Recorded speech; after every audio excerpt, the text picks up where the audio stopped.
Hablemos un poquito entonces de qué es el arrepentimiento. Claro. Maravilloso. ¿Será que si yo le derribo la casa a mi vecino porque me cae mal, porque no lo quiero, y luego me arrepiento de haberlo hecho, basta con que yo le diga, vecino, perdóneme por derribarle la casa y ya? ¿O será mejor construirle otra vez la casa? Eso es arrepentirse. Tiene que haber una obra Ujú. que respalde ese arrepentimiento. Juan decía algo maravilloso, porque si se habla de arrepentimiento es obligante hablar de Juan el Bautista. Él en el desierto, como todos lo saben, llamaba a las personas al bautismo para el perdón de los pecados. Y no era que les echaba agua en la cabeza y ya. Él daba una enseñanza y todas las personas que lo escuchaban entendían que era arrepentirse bajo tres principios. Arrepentidos, corregid vuestro proceder y presentad frutos de justicia. Y ese era el centro de la prédica de él, esa enseñanza en esos tres principios. De manera que todo aquel que estaba, digamos, arrepentido de sus errores, voy a quitar la palabra arrepentimiento un instante para quitar el tinte religioso que tiene. Está Vamos a bien. ponerlo diferente. Ujú. Todo aquel que comprendía que se había equivocado, que había reflexionado y se había dado cuenta de sus errores y del daño que le causó a otros, esa persona tenía que presentar frutos de justicia. No a Juan, sino para sí mismo, para Dios. Pero Dios ya no era una deidad de adoraciones en una iglesia, sino un Dios interior y una ley a la cual se faltó. Y esa persona Ujú. corregía su proceder. Y cuando corregía su proceder, el arrepentimiento era real. Claro. Y eso es una maravilla. Tenemos que arrepentirnos, pero así, no como el mundo nos ha enseñado, sino de verdad. Ese arrepentimiento tiene un tiempo. Estamos sobre ese tiempo. Y Ajá. todas las personas que aprovechen cada uno de sus días para recoger los abrojos que ha dejado en el camino, corregir su proceder y ser nuevo, ese es el arrepentimiento verdadero. Así se salva el alma, que hablaste de salvar el alma. Así es como se salva. No se salva juntando las manos, mirando al cielo y decir, perdóneme. No sirve. Ujú. Sirve solamente si después de usted hacer eso, corrige y es un hombre nuevo. Bajo esos términos es que nosotros podemos hablar de cumplimiento de profecías de una forma pragmática, inteligente. Significa que tiene aplicación y lejos de las creencias y el fanatismo que conducen al hombre a la mística mal entendida, pero no a una corrección verdadera de su comportamiento, de su actitud, de su pensamiento, para que tenga entrada en ese arrepentimiento del que hemos hablado. ¿Cómo atenuar el sufrimiento? Porque yo me imagino, me arrepiento, lo plasmo en obras, sigo una vida consecuente de aquí a que vengan los acontecimientos, probablemente me sorprenda la muerte antes o no, pero vienen estos acontecimientos, ¿cómo se atenúa el impacto del sufrimiento, Gabriel? De esa emoción de final.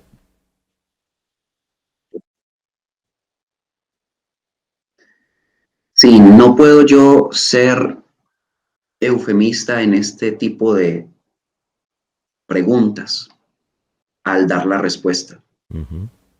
La humanidad va a enfrentar una etapa muy difícil.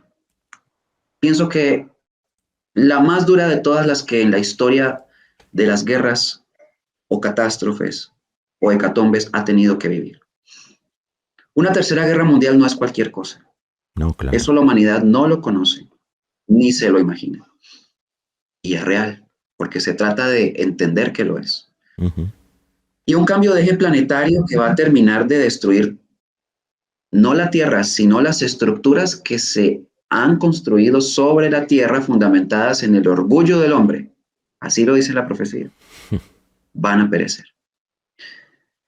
Si la pregunta es cómo mitigar ese dolor, yo puedo poner este ejemplo. ¿Cuánto le puede doler a un individuo que colapse la banca mundial cuando éste era un millonario? ¿Cuánto le puede doler? Mucho, pero demasiado, Ujú. porque tales millones eran el sentido de su vida, la razón de ser. Ahí está el resultado de su trabajo de no tantos años y cualquier cosa que se diga. He ahí el dolor de la gran mayoría de individuos de la humanidad va a ser ese, perder lo que tienen, porque creyeron que es que tenga claro que esa no era la vida real. Colapsa la banca mundial. Puede que no tuviera nada o tuviera mucho allí, pero esa comprensión de que eso iba a pasar y que no, sino hacer otras cosas para continuar viviendo, el dolor es mínimo. Ya no lo siente.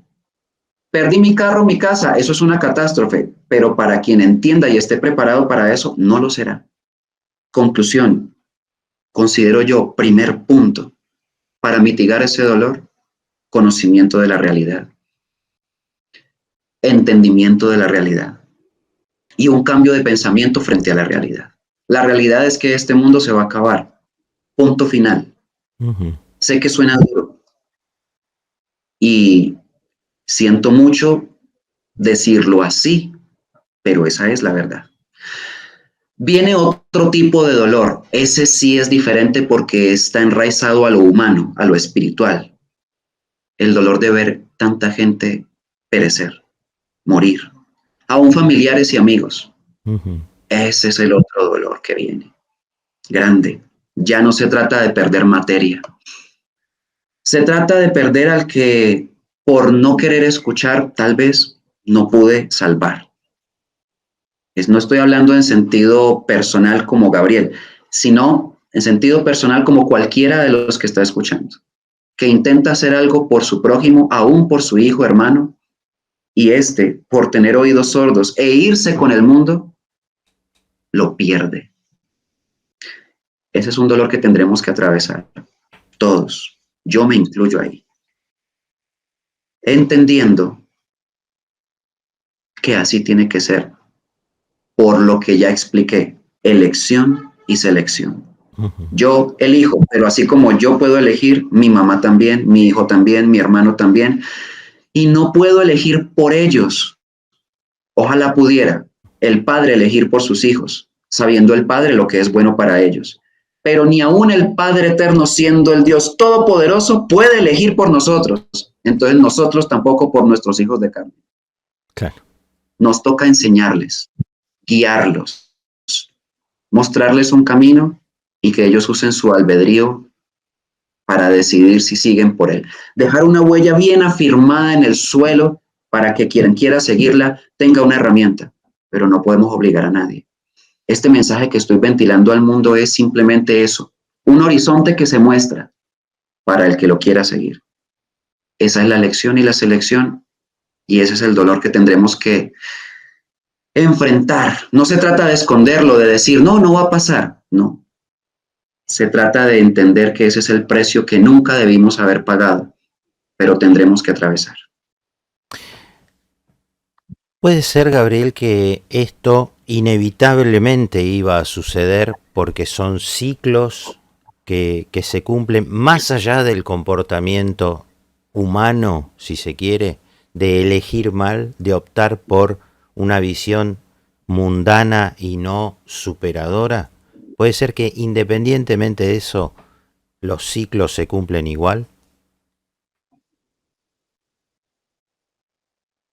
Tendría que decir que no funciona de esa manera, A ver. porque, por ejemplo, Ujú. los indios Hopi en su tabla sagrada refirieron que han habido 4 civilizaciones anteriores a la nuestra. 4. Yo no tengo el conocimiento de todas ellas. Ujú. Sé que una de ellas fue la de la Atlántida que se hundió y ellos avisaron que habría una de ellas que sucumbiría por el agua, pero que la última sucumbiría por el fuego Ajá, y que ese fuego se traduciría en calabazas de ceniza que caerían sobre la tierra del búfalo. Eso es Norteamérica. exacto. Y si son calabazas de ceniza, que es la destrucción que ellos advierten, estamos hablando de bombas nucleares. Ahí pues tenemos, podríamos decir que ciclos, entonces la primera, la segunda, la tercera, pero es que también dicen algo, y esta es la última civilización que perecerá por la violencia del hombre. De ahí en adelante, los sobrevivientes vivirán una nueva era en la que no habrá más guerra, ni hambre, ni oscuridad. Es decir, que los ciclos, entre comillas, se terminan. Claro. Es porque no se trataba propiamente de ciclos.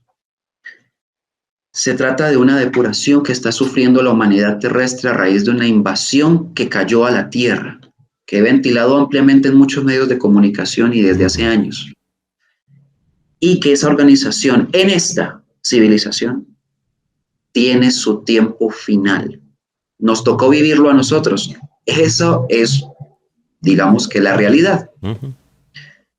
Y el Apocalipsis dice que Lucifer lo sabe y por eso tiene gran ira, ya que le queda poco tiempo y lo sabe. Entonces, no. Aquí es mejor hablar de decisiones y de advertencias. ¿Por qué la humanidad llegó a este punto? Y aparentemente, que es lo que las personas que no saben de profecías dicen, que todo está escrito y estamos sujetos a lo que está escrito. No es exactamente así como funciona. La profecía dice que los avisos fueron dados, que el hombre no atendió el llamado, que violó el tratado sempiterno de la vida y que la consecuencia es tal que el fruto de su orgullo y su soberbia serán barridos hasta el polvo y el hombre será quemado como tamo y tomado como desecho. Es terrible, indudablemente que lo es, pero nuevamente se enseña así con esa crudeza y con esa claridad porque es la realidad. Esta tercera guerra mundial se pudo haber evitado si esos avisos que fueron dados desde que la segunda terminó y todos los anuncios de las profecías de los hombres de las estrellas que llegaron hasta la década entre los 70 y los 80, que fue muy intensa, y ellos mismos dijeron, estoy hablando de hombres de las Pléyades, que buscaron tener contacto con los gobiernos, específicamente de Estados Unidos y otras potencias mundiales. Ofrecieron asesoría espiritual, ofrecieron guía, ofrecieron ayuda. Y estos gobiernos, ya habiendo hecho un pacto con la otra fuerza extraterrena que gobierna la Tierra, negaron esa ayuda. Esos informes están publicados en muchos medios de información. Y resulta que las profecías sobre el anuncio de este tiempo están en todo el planeta. La conocen desde la China, la India, hasta aquí América del Sur y América del Norte. Todas las profecías anunciaron esto, porque nadie escuchó, porque nadie se interesó en esto, porque apenas ahora la gente se está interesando en profecías y no antes. Ahora que ya ve la guerra encima, ahora que prende un televisor o redes sociales y todo es amenazas nucleares por doquier, ahorita sí se están interesando. Ahora ya no se puede detener la tercera guerra. Ahora lo que se puede hacer es prepararse para ella, enfrentarla y supervivir y pasar al nuevo tiempo en el que todo eso ya no va a existir. Y ese es el plan de los que estamos haciendo este trabajo. Estamos con la ola sobre la cabeza, podríamos decir, ¿no? Estamos casi con la ola sobre la cabeza. Saludo a Araceli Esteves desde San Luis, Astrid Antíope de Mendoza, de Buenos Aires, también Bea, mucha gente de León, por ejemplo, de México, Colombia, Huila, María Rojas, bueno, desde Neuquén, ¿no? Por ahí alguien mencionó el Faro de faro. luz. Vos sabés que hay una mirada de los templarios que no, no ven a Neuquén como lo vio Parravicini, sino que hablan de Erx en Córdoba, Capilla del Monte. ¿Puede haber ahí una corrección de esa profecía o vos interpretás como lo dice Parravicini, que es Neuquén o la zona patagónica? Sí, es que es muy bueno tener en consideración que si lo dice Parravicini, no lo dice Parravicini realmente. Claro, Parravicini es un contactado. claro. Allá en Argentina es muy conocida su historia. Él desde niño tuvo contacto con inteligencias del Xielho, estos que él llamó ángeles. Él, de hecho, habló de su voz amiga, su ángel que lo visitaba. Ujú. Y esta presencia, que era un hombre que le transmitía y le enseñaba, le dijo a cierta edad, prepárate, deja tu piano y tu música por un instante y escúchame. Te enseñaré a dominar el trazo y la línea curva y recta. Tienes una misión que no comprendes, hijo mío. Debes llevar paz y alimento al caído. Todo lo que tú vas a registrar ahora lo debes hacer en folios muy bien organizados. Uh-huh. Él ya había recibido muchas psicografías y por no entenderlas las tiraba a la basura. Desde ahí no. Y esta información será vital para el final de los tiempos. Ese es Parravicini, un contactado que recibió información de una inteligencia estelar. Yo tengo que hacerle la pregunta a la audiencia. ¿A quién le creemos? ¿A las inteligencias de las estrellas que trajeron las profecías o a los templarios? Queda Esa planteada es mi la respuesta. pregunta. Queda planteada la pregunta. Inteligente. Parravicini fue un contactado. Gabriel Cardona. Toda esta sabiduría, Gabriel, sos una persona muy joven, como para que te entre tanta sabiduría y tanta inquietud. ¿Reconoces que tu don ha sido dado de alguna manera, tal vez como si hubieses sido contactado? Puntos suspensivos. No, he entendido que no funciona así. A ver, El tema de los dones es, digamos que es un caso aparte para una conversación de muchas horas. claro. Pero si yo me voy a lo que dice Pablo de Tarso, porque sí, soy un estudioso de Pablo de Tarso, de Jesús, de los profetas, de Parravicini, de tanta información que hay y de mucha otra que no tengo conocimiento porque no he podido estudiar con la dedicación que lo necesito hacer. Pero Uh-huh. esta poquita información que sí he podido revisar me permite entender algo.